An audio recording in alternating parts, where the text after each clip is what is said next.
Hello students, how are you. तो बच्चों, आज हम अपना चैप्टर एक्सप्लेन करना स्टार्ट करते हैं। कल हमने आपको चैप्टर सेकंड की रीडिंग कराई थी। आधी स्टोरी हो चुकी थी कि मेडिकल डिपार्टमेंट से एक सर्जन आए थे उसकी जांच करने के लिए। तो उन्होंने क्या रिपोर्ट भेजी थी, अब आगे हम कंटिन्यू करते हैं। आज 21 डेट है बच्चों। तो आगे कहानी है कि वो सर्जन जो आए थे उन्होंने अपनी रिपोर्ट भेजी कि ऑपरेशन तो हो सकता है उस आदमी का, ऑपरेशन सफल भी हो सकता है, लेकिन आदमी मर भी सकता है। तो अब इसलिए उसका ये फैसला भी रद्द कर दिया गया। अब रात हो गई, माली ने उसको खिचड़ी खिलाते हुए बताया कि आपका मामला ऊपर तक चला गया है, उम्मीद है सब काम ठीक हो जाएगा। अब वो आदमी एक आहा भरते हुए बोला कि ये तो माना कि तगाफुल ना करोगे, लेकिन खाक हो जाएंगे हम तुमको खबर होने तक। मतलब कि उसने एक कहानी के कविता के रूप में उसने एक शायरी पढ़ी और वो माली सुनकर चकित हो गया और उसने बोला, क्या तुम शायर भी हो।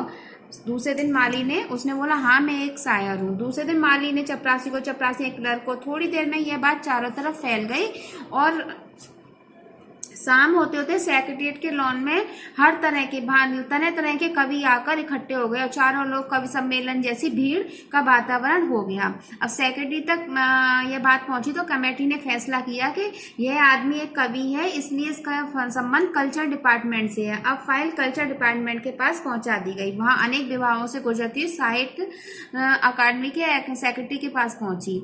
वह तुरंत दबे हुए आदमी का इंटरव्यू लेने पहुंच गए। अब वहां से भी एक आदमी आया उसका इंटरव्यू लेने। उसने पूछा, तुम कवि हो। उसने कहा हाँ। कि तुम्हारा नाम क्या है। उसने कहा ओस। वो जोर से चीखा, ओस जिसका गद्य संग्रह ओस के फूल अभी हाल में प्रकाशित हुआ। उसने सिर हिलाते हुए कहा हाँ। उसने कहा कि अरे क्या तुम हमारी एकेडमी के मेंबर नहीं हो। सेक्रेटरी ने पूछा। उसने कहा नहीं। बड़े आश्चर्य की बात है, इतना बड़ा कवि ओस के फूल का लेखक हमारी एकेडमी में मेंबर नहीं है, कैसे भूल हो गई। उसने अब क्या किया, उसकी जान की तो परवाह नहीं करी, क्या उसको निकालना है क्या करना है। उसने भी उसको मतलब कि आगे एक फाइल पहुंचा दी। उसने कहा कि अरे ये इतना बड़ा लेखक और गुमनामी में पड़ा हुआ है, पेड़ के नीचे दबा हुआ है, उसे मुझे यहाँ से, उसने कहा कि मुझे यहाँ से निकाल तो लो कम से कम। मुझे तो कहता है अभी बंदोबस्त करता हूँ। फिर उसने उसको विभाग को रिपोर्ट दी। दूसरे दिन आया तो कहता है मुबारक हो, तुमको हमारी एकेडमी का मेंबर चुन लिया गया है। अब उसने कहा कि मुझे कम से कम इस पेड़ के नीचे से तो निकालो कम से कम। तो कहता है अरे हम यही काम नहीं कर सकते हैं, क्योंकि ये तो पेड़ काटने का काम है। हम अगर कागज कलम का कोई काम होता तो उसको हम कर देते। बस तुम हमें ये बता दो, अगर तुम्हारा कोई तुम्हारे घर वाले कोई हो तो हमें बता दो, ताकि अगर तुम मर जाओ तो हम तुम्हारे घर वालों को वजीफा दिलवा सकें। तुम्हारा कोई वारिस है कि नहीं। उसने कहा मैं तो अभी जिंदा हूँ, मुझे तो कवि बोला मुझे जिंदा रखो, मुसीबत ये। तो कहता मुसीबत तो यही है कि हम तुम्हें केवल कल्चर विभाग से संबंधित है, पेड़ काटने का हमारा नहीं है। हम तो केवल कलम और दवात की यूज करते हैं, आरी कुल्हाड़ी से हमारा कोई संबंध नहीं है। अब वहां से भी उसको, अब उसकी फाइल को फॉरेस्ट डिपार्टमेंट में पहुंचा दिया गया। अब शाम को माली आया, बोला कल फॉरेस्ट डिपार्टमेंट के आदमी आएंगे, इस पेड़ को काट देंगे, तुम्हारी जान बच जाएगी।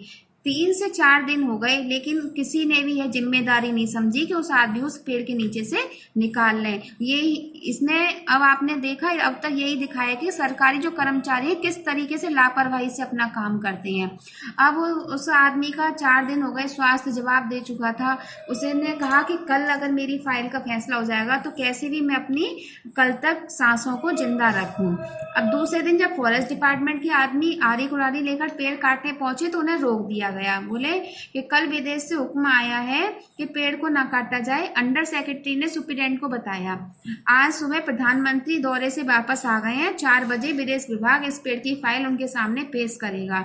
अब वहां पे भी रोक लगा दी गई कि अब प्रधानमंत्री जी आ गए हैं, अब वो फाइल उनके सामने जाएगी, अब वो ही फैसला देंगे कि क्या होगा। शाम के 5 बजे सुप्रीडेंट कवि की फाइल उसके पास पहुंचा, प्रधानमंत्री के पास लेकर, और चिल्लाते बोला, सुनते हो, प्रधानमंत्री ने इस पेड़ को काटने का हुक्म दे दिया है। कल यह पेड़ काट दिया जाएगा और तुम इस संकट से छुटकारा हासिल कर लोगे। आज तुम्हारी फाइल पूर्ण हो गई है। 4 दिन बाद जाकर फैसला हुआ कि पेड़ को काट के उस आदमी को निकाल लिया जाए।